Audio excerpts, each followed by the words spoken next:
하나님의 말씀은 시편 149편 1절로 시작을 합니다. 성경에서 우리에게 계시된 하나님은 사랑의 하나님이에요. 그런데 심판의 하나님이에요. 진리의 하나님인데 분별하신 하나님이고, 용서하신 하나님인데 멸망시키시는 하나님이세요. 인자가 끝이 없으신 하나님인데 끝내 거역한 자를 지옥불에 집어넣는 하나님이거든요. 이게 참 인간의 어떤 논리로 이해하기는 어렵죠. 왜냐하면 우리가 보기에 극단적인 것이 공존하는 것처럼 보이니까. 분명히 하나님이 용서를 하시는데 어느 순간에는 주님이 맹렬한 분노를 퍼부으세요.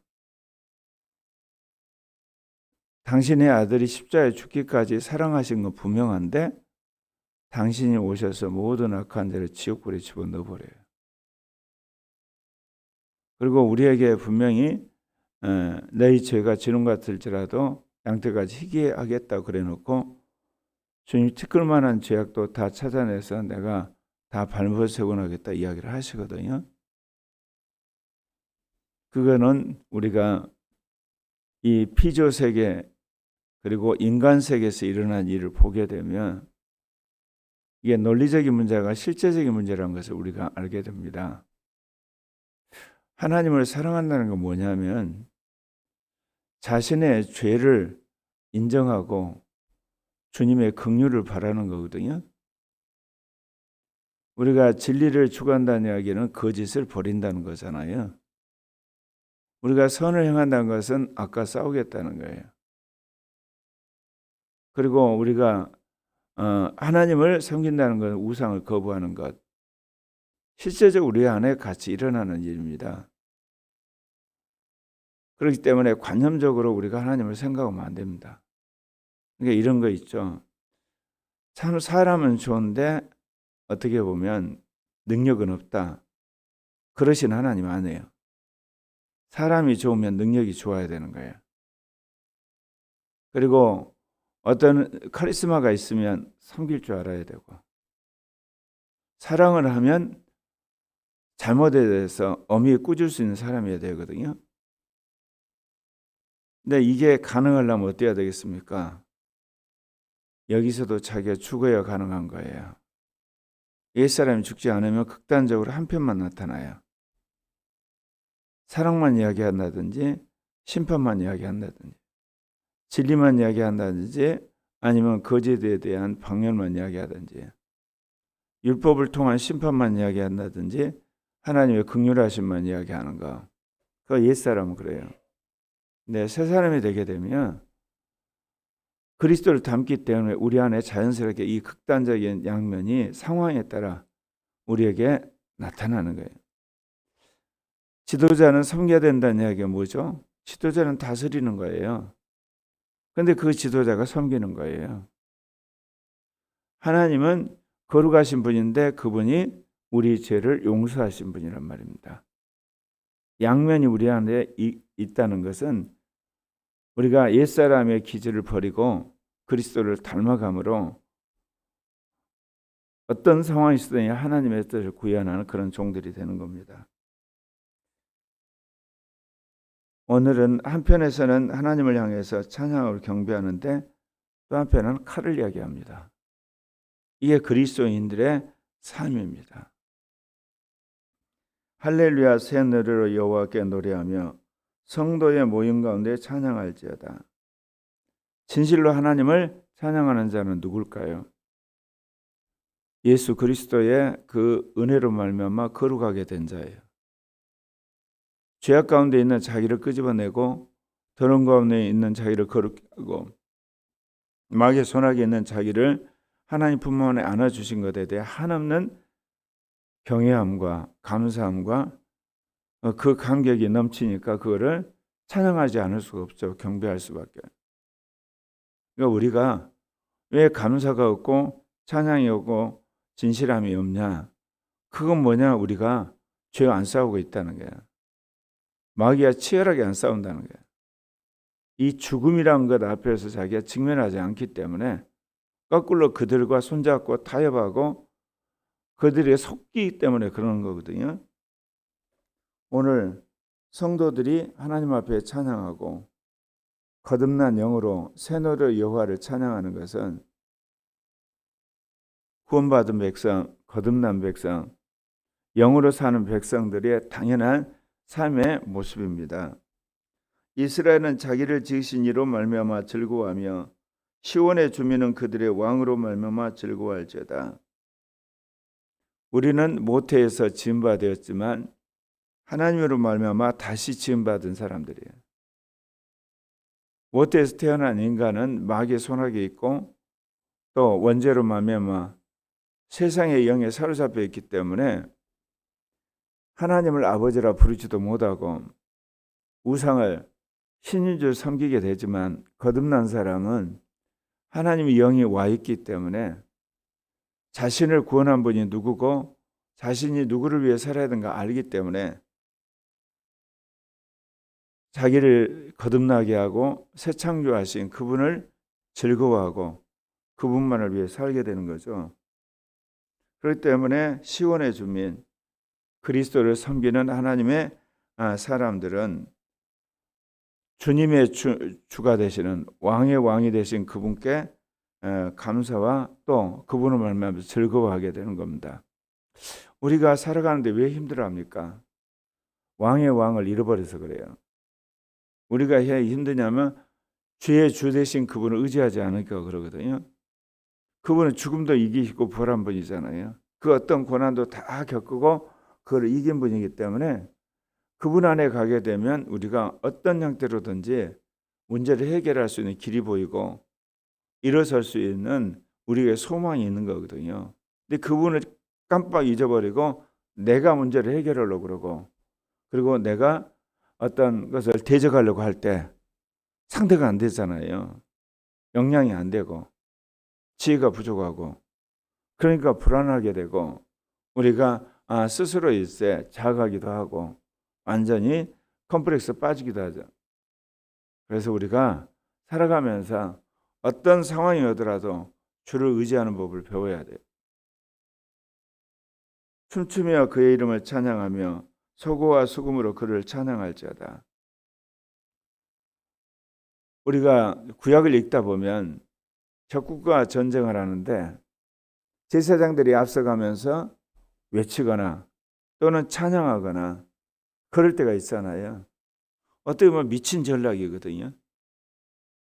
그렇게 허접한 군대는 적군에 의해서 몰살당하기 쉽잖아요. 그런데 놀랍게 전쟁에서 이긴단 말입니다. 하나님이 선지자를 통해서 명령하니까 그렇게 앞에 성가대를 두고 전쟁을 하는데 이겨요.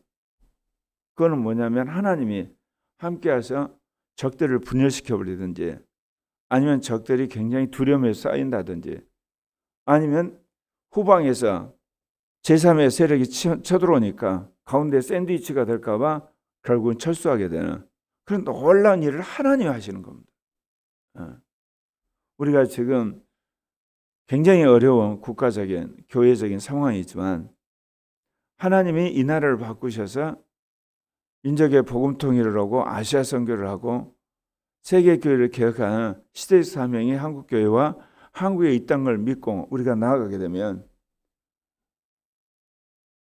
8.15 강국 같은 위대한 하나님의 역사하심을 맛보게 될 겁니다. 믿는 것이 중요해요. 그래야만 하나님이 우리와 함께 역사를 합니다. 전지전능 하나님이 이 한바다상을 모르고 계시겠어? 하나님이 하실 거야? 안 하세요. 믿어야만 하시는 겁니다.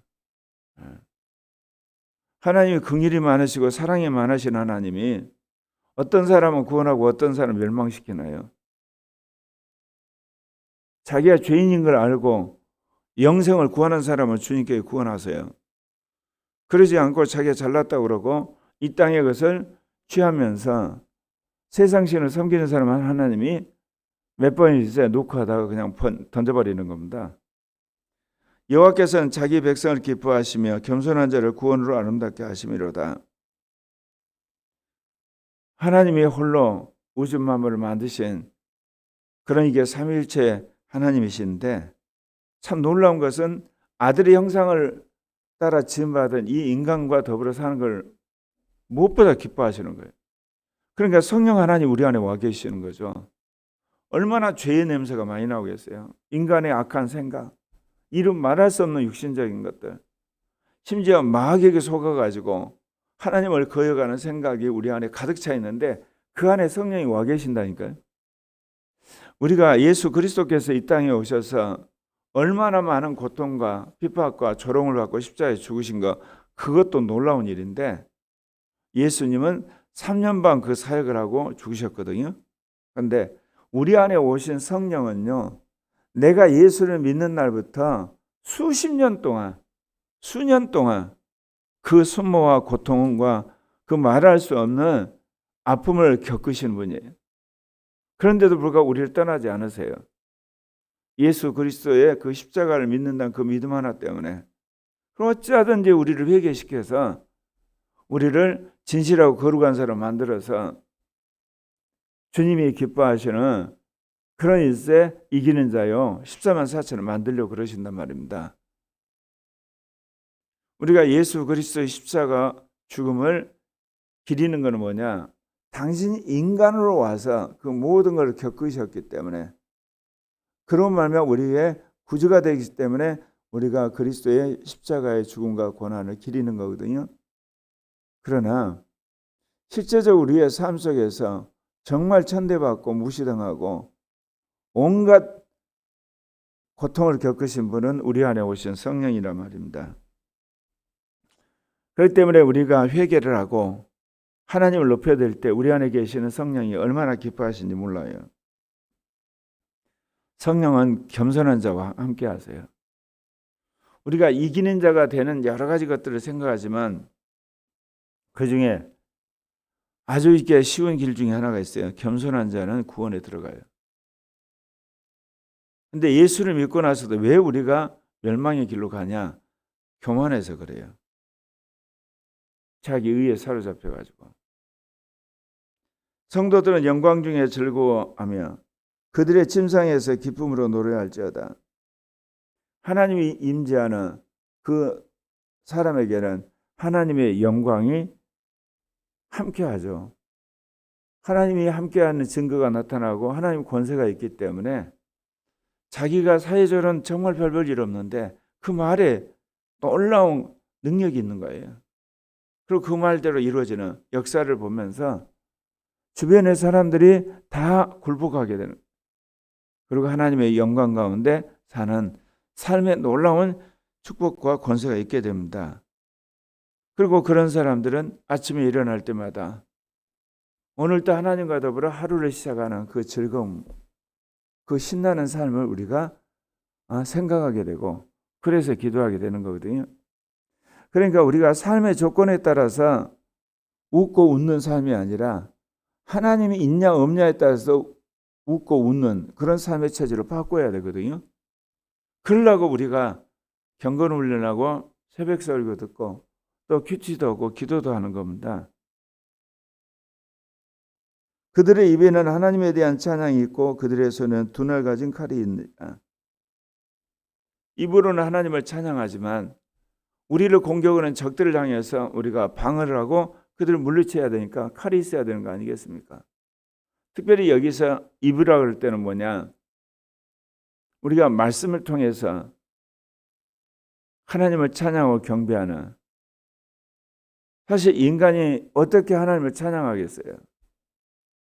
하나님은 하늘에 계시고 우리는 이 땅에 있는데, 특별히 하나님 우리의 입술을 통해서, 물론 몸으로도 하나님을 찬양해야 되겠지만 몸으로는 쳐들어오는 적들을 우리가 싸워서 이겨야 되기 때문에 이것으로 문나라에 보수하며 민족들을 벌하며 우리가 가진 칼과 능력으로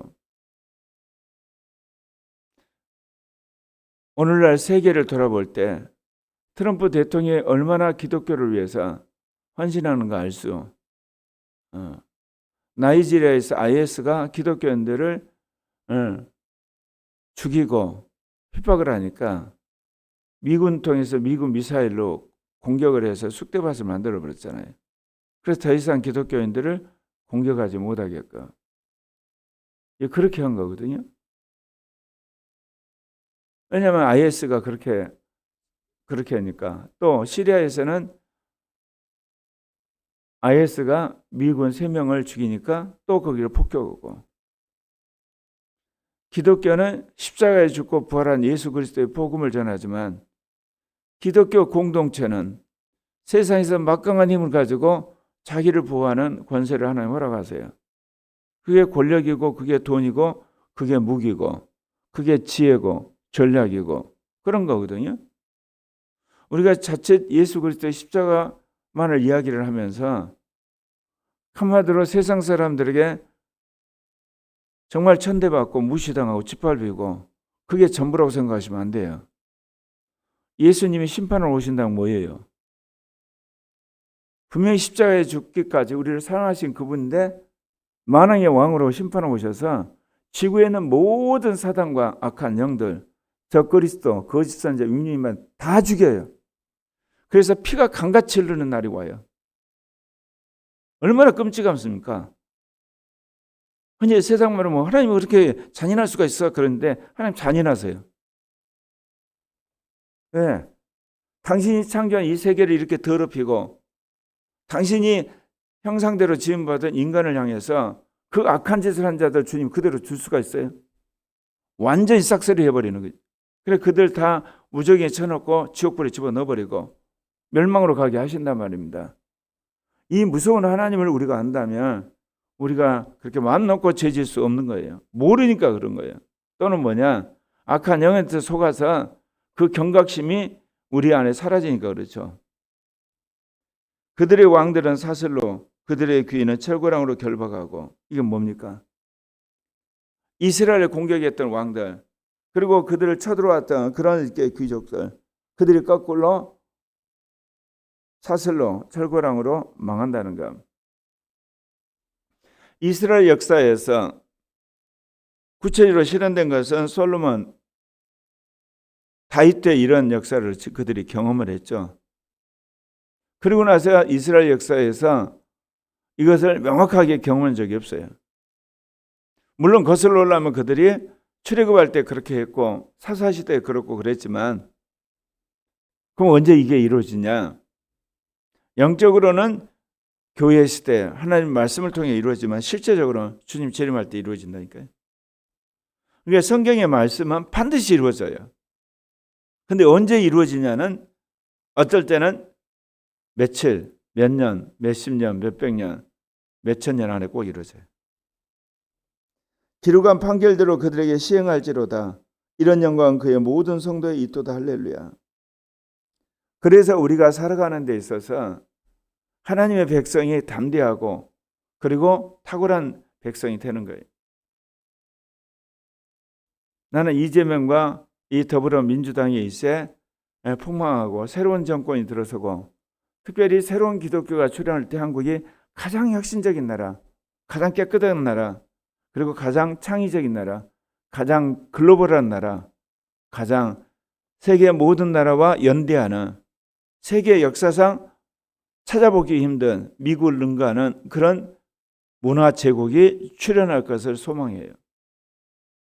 그래야만 제3차 복음화 운동을 일으킬 수 있는 종주국이 되는 거잖아요. 나눠주는 나라, 협력하는 나라. 그래서 연대함으로 가장 영향력이 큰 나라가 되길 저는 사모를 해요.